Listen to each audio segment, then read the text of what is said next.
Hey guys, welcome to my Geek Rant. So today I'm going to be doing a review for Star Wars number 4, which is quickly becoming one of my favorite comic series for this new Star Wars Marvel canon. So we start off with the meeting between Vader and Jabba, which I thought at first was taking place before the Darth Vader comic, but actually it's after, because Jabba makes mention about the two bounty hunters that Vader hired and all that kind of stuff.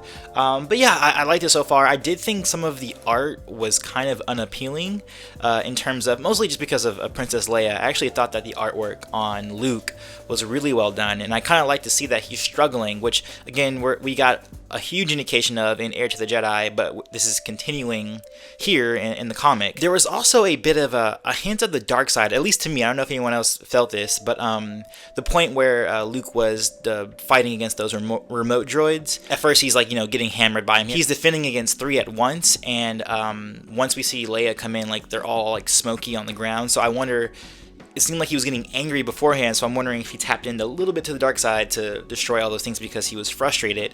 And now he's trying to find his way. He's trying to go to Tatooine, where they were kind of indicating in the last book is that he's eventually gonna happen upon Obi-Wan's journal, which again, like I said, I'm glad that they're gonna bring back, or hopefully bring back, because that was indicated in the expanded universe before, now Legends, that most of his training was actually self-taught. He was taught himself through Obi-Wan's journal. I also like seeing Han and Chewbacca like repairing the Falcon again. It always seems like they seem like they're great pilots and a great team, but they kind of suck at starship mechanics. Like they're very terrible mechanics. Like they never actually fixed the Falcon. They kind of put band-aids on it all the time.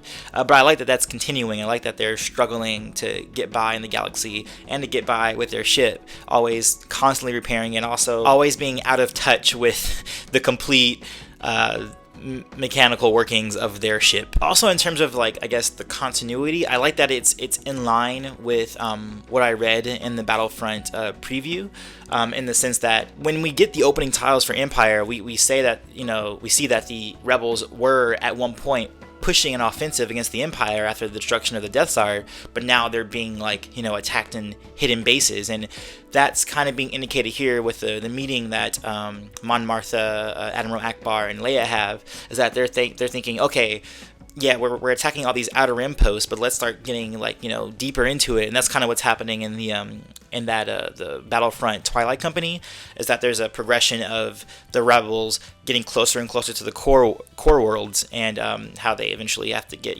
pushed back again. And I really like that. I like that we're seeing the natural progression of this organization getting a big victory and trying to optimize their play in the galaxy. Besides Jabba, we also get another indication into Tatooine. We meet this new bounty hunter who has this really cool weapon, which you would think all bounty hunters would have when they're in negotiations or just in general. And I like the way that this bounty hunter used their weapon and how they use it for interrogation purposes.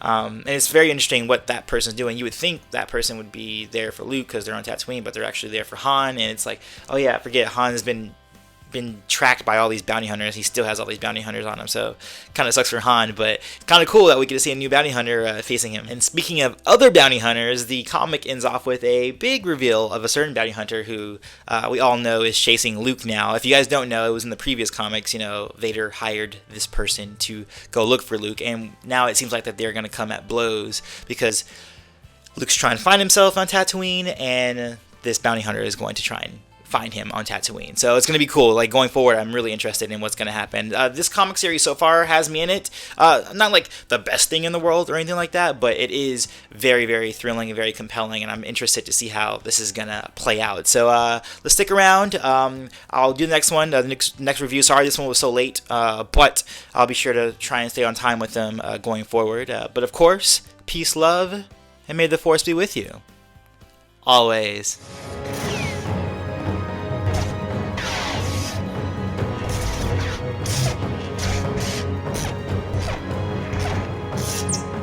Luke's open and calm mind allowed for a more adaptable fighting style, while Anakin's reliance on talent and aggression was a bit more rigid.